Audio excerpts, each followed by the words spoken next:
Jimmy Cliff, segundo Pedro, está cantando aí. E voltaremos a falar sobre a pirâmide, né? Que eu parei nela aqui. Então, a pirâmide social da era medieval. Então, essa pirâmide aí é o retrato da sociedade na era medieval. Então, era dividida nessas 4 partes. Na base aqui, né? Parte de baixo, os soldados, os camponeses e os servos.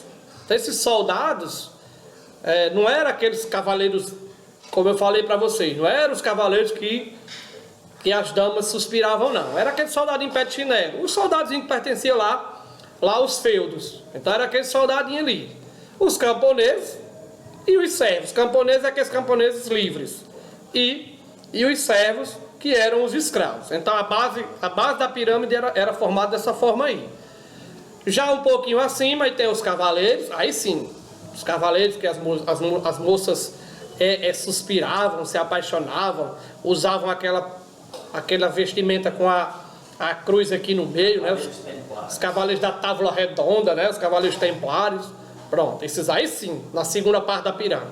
Os senhores, esses senhores eram que tinham algum títulozinho, mas não eram lá essas coisas todas, mas já tinha um títulozinho, já era alguma coisa.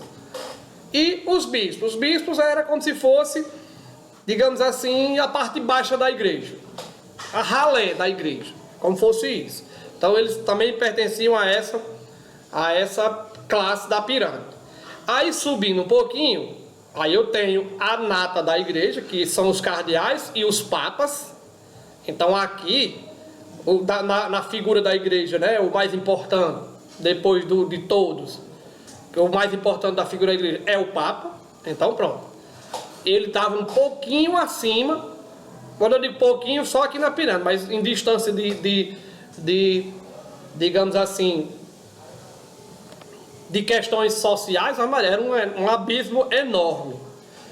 E os condes, esses condes, aí entra por que esses condes estão aqui? Porque o conde, geralmente, ele é o braço direito de quem? Do rei.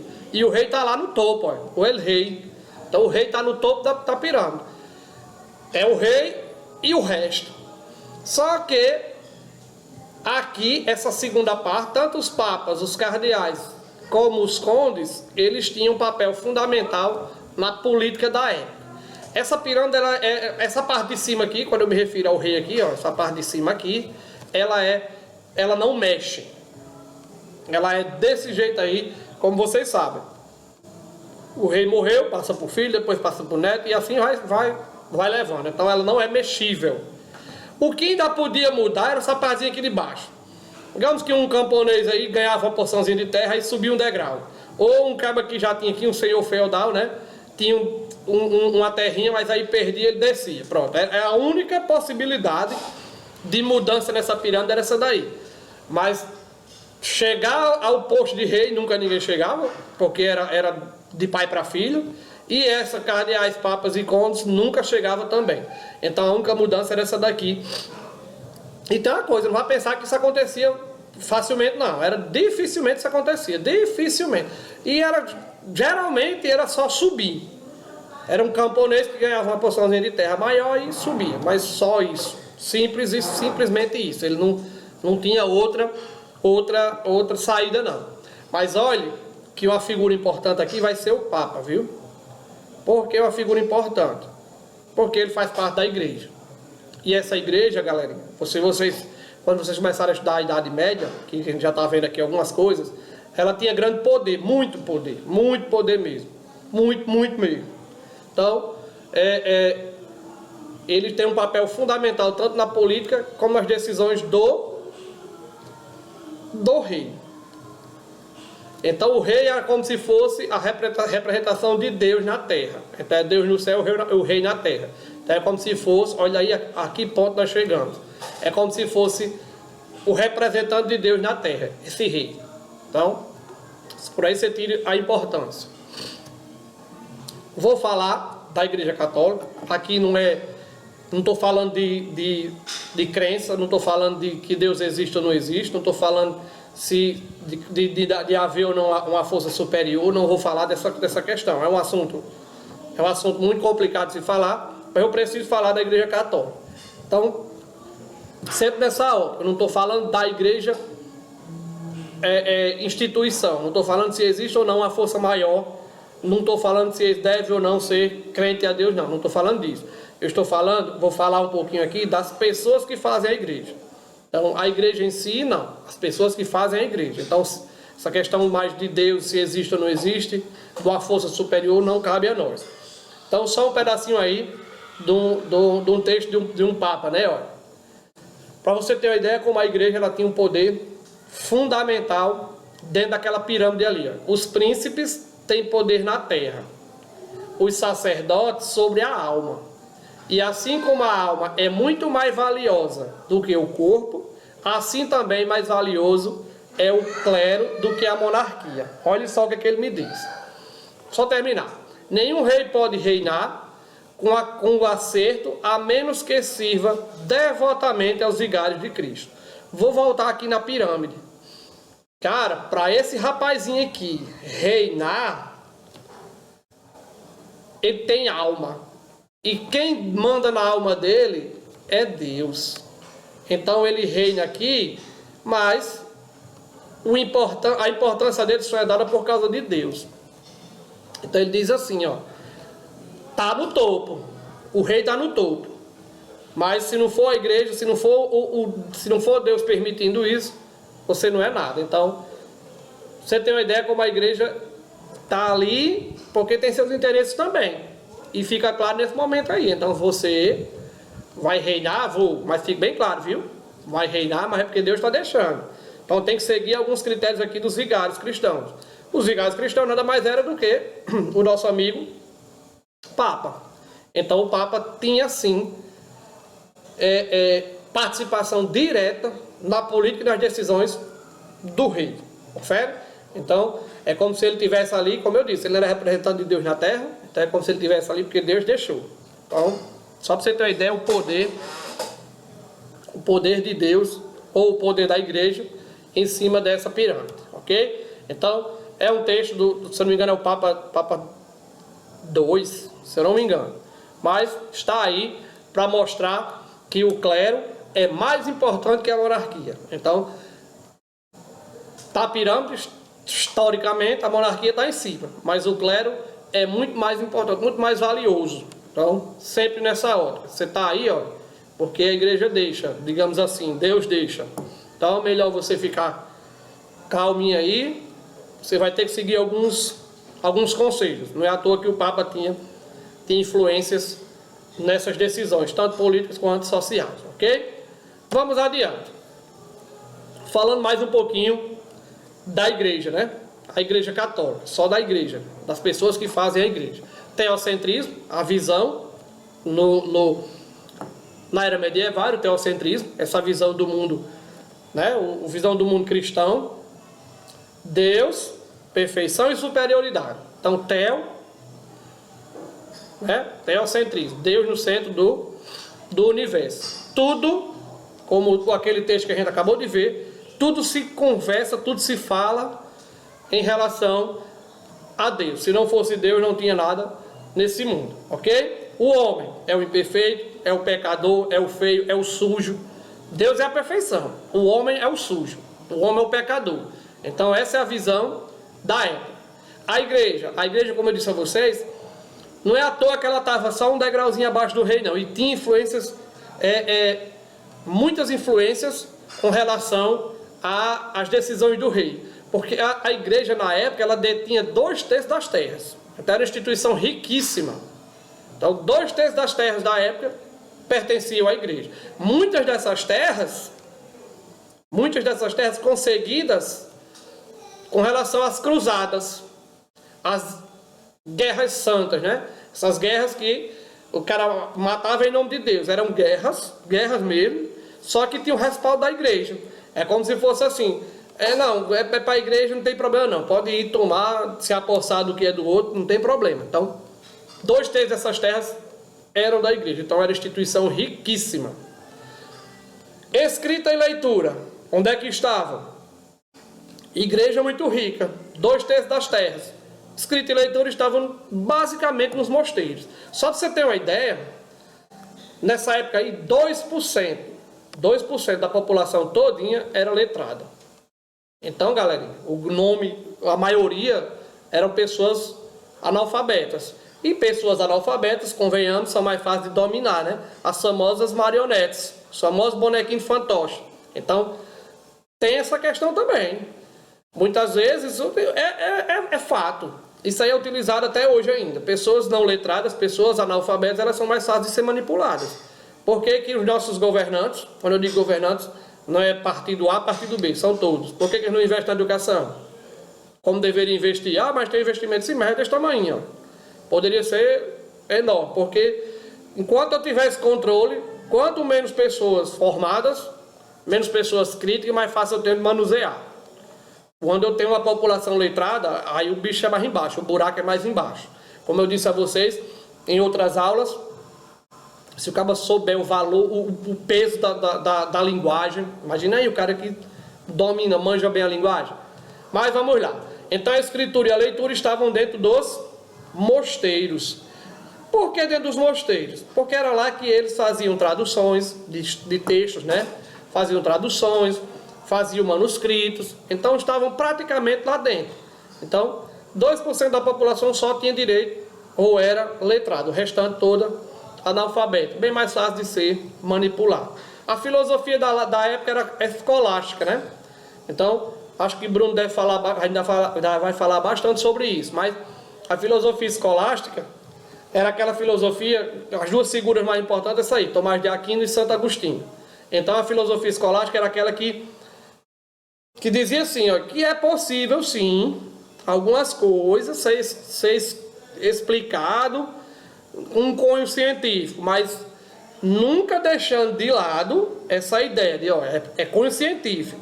Mas não esqueça que quem permitiu essa ciência foi Deus. Então, se a ideia escolástica fosse muito radical, pronto, já era deixado de lado. Então, a igreja tinha muito esse cuidado. Não é à toa que estavam dentro dos seus mosteiros. Muitas vezes, vamos lá, dá para explicar, aí a igreja dizia assim, beleza. Dá para explicar alguns fenômenos, levando em consideração a ciência, mas mas deixe bem claro que isso só é possível explicar esses fenômenos graças à ciência, porque nós temos um Deus que permite. Então, sempre botando Deus acima de tudo. Ok? Então, as duas figuras mais importantes é isso aí. São esses dois aí. O Tomás de Aquino e o Santo Agostinho. E a ciência? A ciência realmente era uma ciência oculta. Não tinha vez. Então, era essa ciência que estava praticamente ocultada dentro desse período. Porque a igreja, galera, a igreja ela tem um poder enorme. E ela vai usar esse poder. Então, sempre com esse pensamento. Ela existia? Existia aqui, ó. Dentro dessa filosofia escolástica, mas de uma forma mas bem mesmo, controlada. De uma forma bem discreta. Ok? Então, olha só o quão de poder detinha a igreja nesse contexto.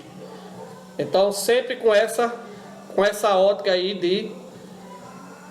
de a igreja ter esse poder. Ok? Vamos adiante. As características do trovadorismo, né? Dessa época. Teocentrismo, como eu disse, Deus no centro do universo. A arte gótica, sempre com essa questão mais gótica. Hoje, alguns mediram aí pelo meio da rua, né? A galera aí tem essa arte gótica. Ambientes palacianos, grandes palácios. A produção da época era oral, para ser comparada com o quê? Instrumentos musicais. Então, era uma produção oral, bem parecida com a literatura de cordel, a primeira literatura de cordel, quando surgiu antes de ir para os folhetinhos. Então, bem parecida com isso. E dentro dessas produções eu tinha as cantigas trovadorescas. Cantigas trovadorescas, novelas de cavalaria, estavam dentro dessas produções, né? Então, sempre que você associar novela de cavalaria, você vai lembrar da era medieval. E são inúmeras novelas. A Globo aqui e acolá fazia deixou de fazer mais, mas Aqui e lá passava a novela de cavalaria com relação à Idade Média.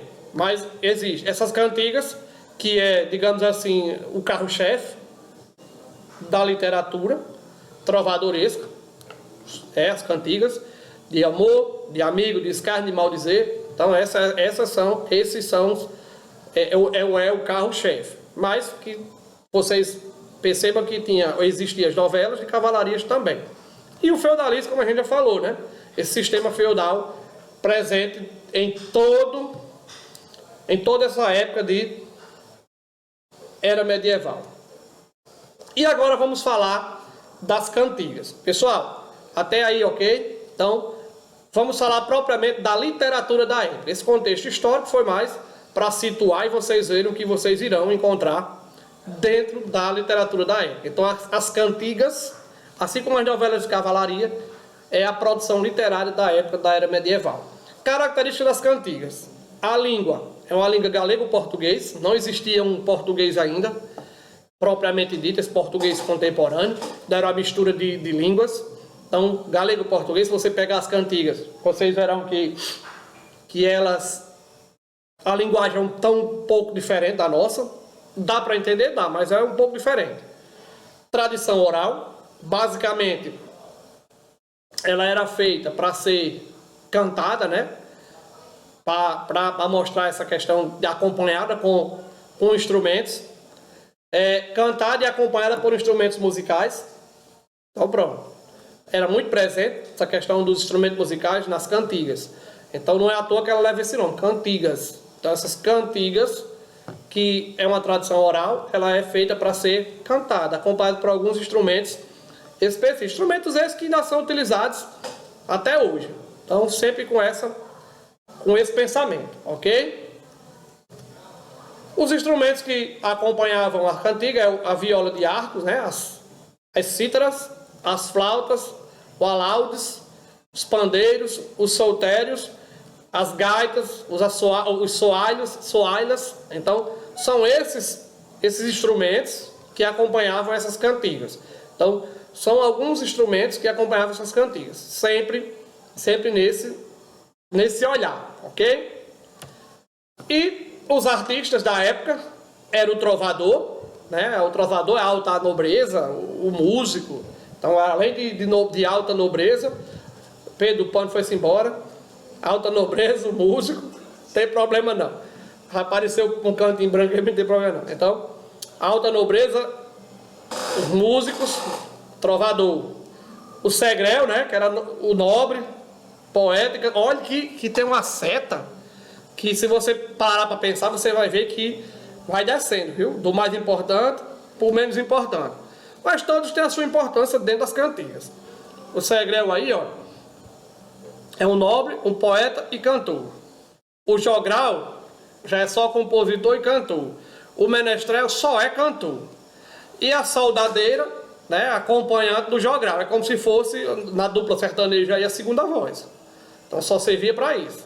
O refrão aí cantava aquele pedacinho. Então pronto, a soldadeira era acompanhante do jogral. Então esses são os artistas que fazem parte das cantigas. Então as cantigas elas eram nessa forma aí. Então esse trovador, da alteza, da nobreza, era um cara que, além de rico, ainda era músico. Olha aí a situação do cara. Então era o cara da nobreza e músico. Então o segrel já era aquele cara mais pobre. Era nobre? Mas era aquela nobreza mais ralé. Era um poetinha que lá tinha umas cançãozinhas, né? E cantava. Pouco mais cantava. O jogral só o compositor e cantava. Para você ter ideia, às vezes ele produzia para a alta nobreza cantar. Mas a importância era mesmo do trovador lá de cima, ok? Então esses 5 aí são os artistas, ou eram pelo menos artistas das cantigas. Vamos lá. E aqui é só para nível de informação. Cantiga da Ribeirinha, 1189 e 1198. Olha só que há uma divergência. Como eu disse a vocês, a era medieval ela durou muito tempo. Então, do século V ao século XV. datas aqui são discutíveis. Datas não são 100%. Então não é à toa, tá aí, ó. A era medieval é a cantiga da Ribeirinha, que é a primeira, o início, o marco inicial da literatura portuguesa, tem esse impasse, 1189 ou 1198. Então tem esse impasse aí, mas pode ter certeza, foi a primeira, ou o primeiro manifesto, o marco inicial da literatura portuguesa. É de Paio Soares de Taveiros, então é o português. Então está aí o marco inicial da literatura portuguesa, o marco inicial dessas cantigas. Então, até então, não se falava em literatura em Portugal. Então esse cara aqui, com essa cantiga da Ribeirinha, ele deu início à literatura portuguesa, riquíssima, por sinal. E chegamos às cantigas propriamente ditas. Eu tenho dois grupos, as líricas e as satíricas. Pelo nome já dá para perceber, né? Então as líricas, cantiga de amor e de amigo. As satíricas, escárnio e maldizer. Eu gosto dessa satírica. Eu logo sou sacana mesmo, gosto de sacanagem. Eu adoro essas satíricas. Então, esses dois grupos de cantigas. Vamos ver cada uma delas com as suas devidas características. Ok? Vamos à primeira. A cantiga de amor. Então a cantiga de amor é paixão infeliz, o amor não correspondido. Pessoal, um fator importante na cantiga de amor, vocês quando estiverem estudando, fazendo as anotações de vocês, é que esse amor ele nunca acontece. Ele não acontece. É um grande amor que o cara tem, mas que não é correspondido. É você amar uma pessoa e essa pessoa nem tchuiu para você. Você morre de amor por ela, ela nunca vai lhe corresponder. Você vai viver a vida toda, ela casa com outro e você não casa com ninguém esperando por ela. Pronto, é basicamente isso. Então, paixão infeliz, como ele diz, paixão infeliz é porque não se concretiza. Então, a paixão infeliz, o amor não correspondido, sempre. O eu lírico, o cara que produz a cantiga é sempre masculino, ou seja, o pobre coitado, o que sofre por amor é sempre o homem, não mudou muita coisa não. Hoje em dia também é do mesmo jeito, só quem sofre por amor é homem. O homem é bicho bicho, se apaixona fácil. Então, o eu lírico é sempre masculino. Brincadeiras à parte, mas o eu lírico é sempre o homem. O homem é o coitado, tá até aí, ó. Coitado mesmo, miserável que não era correspondido, vivia se oferecendo e a mulher só pisando, só machucando. Mesmo jeito. A mulher era formosa. Típico de hoje, o homem vai lascado, correndo atrás das mulheres nem aí. Só brincando, viu? Não existe isso não. Então, o homem era coitado, mulher famosa, formosa. O eu lírico, sempre masculino. Superioridade da dama. Pessoal, se a mulher estava no patamar superior, a superioridade dela era enorme. Então era mulher e homem. Então o homem lá embaixo, a mulher lá em cima. O amor cortês, convencionalismo, não era aquele amor da corte, presente na corte, aquele amor convencional. E a origem provençal, no sul da França. Tem a origem lá no sul da França, as cantigas de amor. Só lembrando, o que é, para ficar daqui, importantíssimo.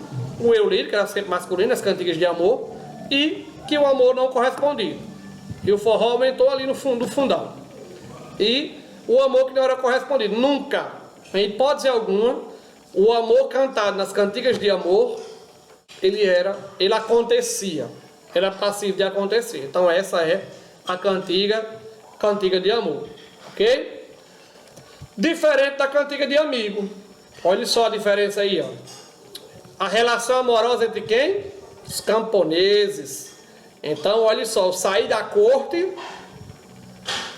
saí da nata da sociedade e fui para os camponeses. A cantiga de amor, aí sim, é a relação amorosa entre camponeses. Aí existia o tchaca-tchaca na butchaca. Aí o negócio acontecia. Na cantiga de amigo não, era só desejo. Aqui pelo menos no mínimo, acaba pegando na mão da mulher, no mínimo. Mas acontecia, lá nem isso. Era só, digamos assim, uma imaginação. Tema central, saudade.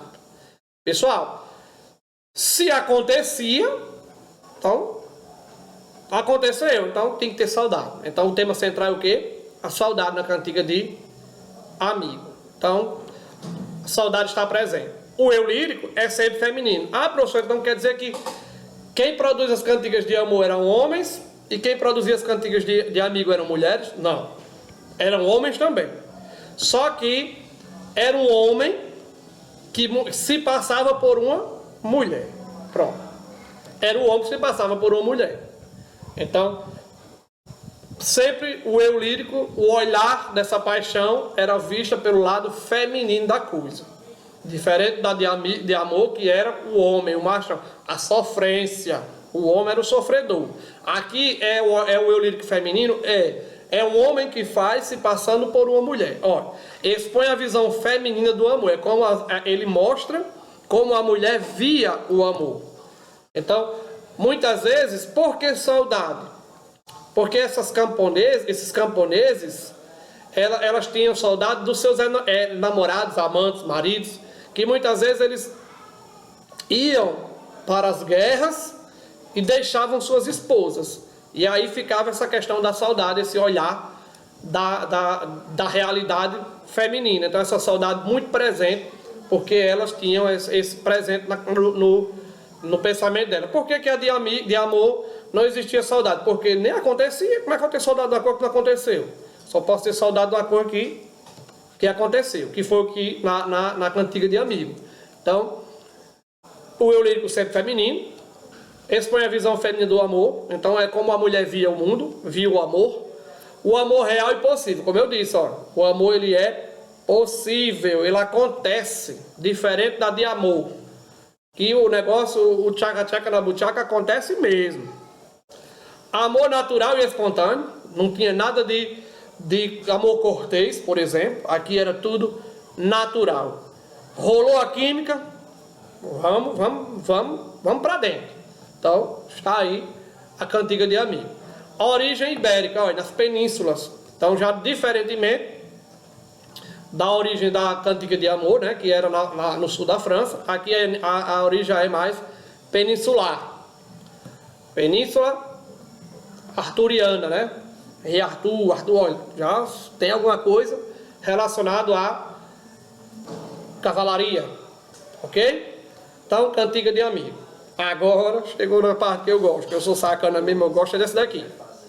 Não dessa, mas desse grupo aí. Aí vamos lá. A cantiga de escárnio. Pessoal, a cantiga de escárnio imagina aí você, da era medieval, soltar um palavrão. Pronto. É basicamente isso. É o cara aí contra todas os dogmas da igreja, contra tudo. Tipo assim, meu Deus, que é isso? Mas vamos lá. Ó. A cantiga de escárnio. Critica por meio de palavras ambíguas.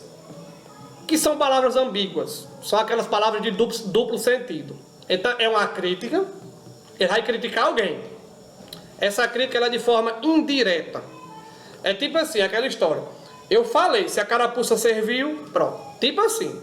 Então, a crítica por meio de palavras ambíguas deixava no ar as palavras de ambiguidade. Você sabe que a ambiguidade ela já é utilizada para isso. Para tirar o foco da... Não é para deixar o enunciado indiretamente, de forma indireta. Aí você lê e se compreender, amigo. Se identificou, então desculpa aí. Então você está no meio. Então, as palavras ambíguas, sempre nessa ótica. Sempre com o cunho de criticar. É obtido por meio de ironias, trocadilhos e jogos semânticos. Pessoal, para você atingir a ambiguidade, você tem que trabalhar muito isso aqui, ó, os trocadilhos, e ter um jogo semântico bastante importante. Semântico, que você pegar o seu tempo livre aí para estudar, a semântica é o sentido, o significado dessas palavras. Então, fazia um jogo bastante interessante com esses trocadilhos e jogos semânticos. E muita o quê? Ironia. Tinha muita ironia na história. De modo geral, ridicularizam o comportamento de quem? De nobres. Olhe que ele está presente na nobreza. Então, ou denuncia as mulheres que não seguem o código do amor cortês. Então, eles vieram para ridicularizar mesmo. Então, ridicularizam o comportamento de alguns nobres e denunciam aquelas mulheres que, digamos assim, aquelas mulheres que botam a gaia no marido, né? Que não seguem esse código de amor cortês. Então, uma mulher que está fora dos padrões da corte, por exemplo. Então, tem o seu, digamos assim, a sua vivência não voltada diretamente aos dogmas da corte. Então, denunciava também. E, como ele diz aqui, é para ridicularizamento, tornar ridículo. A única coisa que eu acho que eles falharam é que era de maneira indireta. Mas aí para tudo tem uma explicação. Por que ele era indireto? Porque as cantigas de escárnio têm esse cunho mais ambíguo. Já a próxima, que é essa daqui, ó, as cantigas de maldizer, aí, meu amigo, aí o bicho pegava, viu? Aqui a boca era bem quentinha. Então a cantiga de maldizer critica de modo que direto, explícito. Em algumas situações aparecia o nome da pessoa. Só para você ter uma ideia. Então, se eu vou lhe ridicularizar, se eu vou lhe criticar, eu vou dizer seu nome, é fulano de tal. Então, de uma forma direta, identificando a pessoa satirizada. O pessoal dizia mesmo, descia o sarrapo. Intenção o quê? Qual a intenção dessa cantiga de maldizer? Difamar. Era difamar mesmo. Botar o cabo mais rente que é o chão. Então, difamar. Alguns brasileiros, quando a gente estiver estudando literatura brasileira, beberam dessa água aqui. Vocês irão escutar, quando nós estivermos falando da literatura brasileira, de um tal de um Gregório de Matos Guerra. Rapaz que tinha o seu codinome Boca do Inferno. Olha aí, como era conhecido o rapaz. Olha que você não bebeu dessa água aqui. Ele descia o sarrapo mesmo. Falava o que vinha à tona. Então, um foi ele, dos que bebeu com essa água aí. Então, a intenção difamatória, para difamar mesmo, baixar o calão. E aí entra aqui o que eu digo para vocês. Olha, a linguagem ofensiva, o palavrão de baixo calão mesmo. Então, além de ser uma linguagem ofensiva, entra os palavrões. Cara, imagina aí, Idade Média, palavrão. Você citar os primeiros palavrões. Palavrões pesados mesmo. Desses que vocês estão imaginando aí mesmo. Se vocês quiserem, eu não trouxe aqui, mas é só colocar na internet aí, exemplo de cantiga de maldizer. Vocês vão constatar esses palavrões. Vão ver que estão aí, estão presentes esses palavrões dentro da cantiga de maldizer. E muitas vezes tratam das indiscrições amorosas dos nobres e membros do clero. Olhe que aqui ele está em tudo. Vai até o alto clero.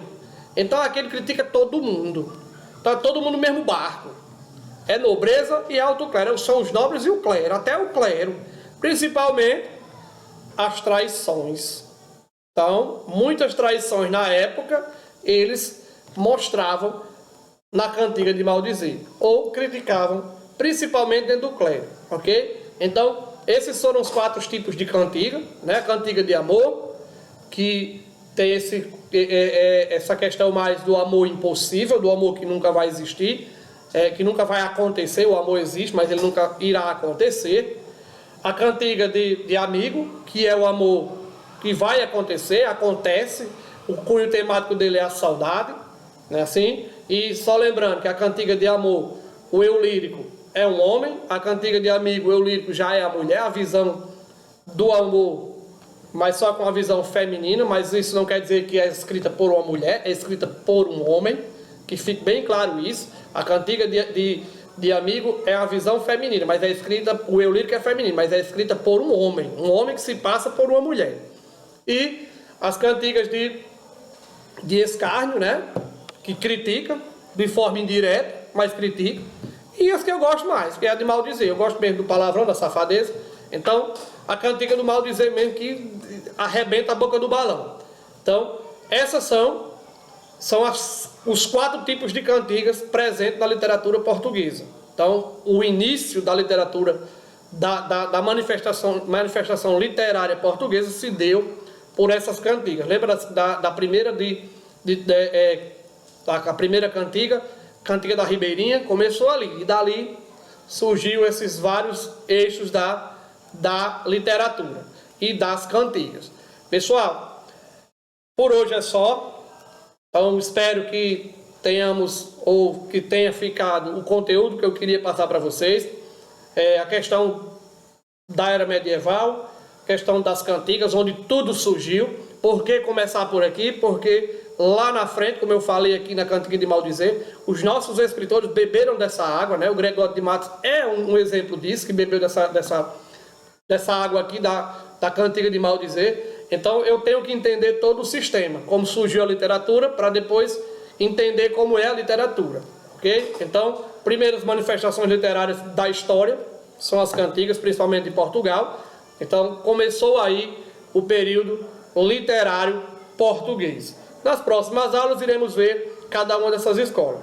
Um cheiro no coração, tenha uma boa noite e até a próxima, se Deus quiser.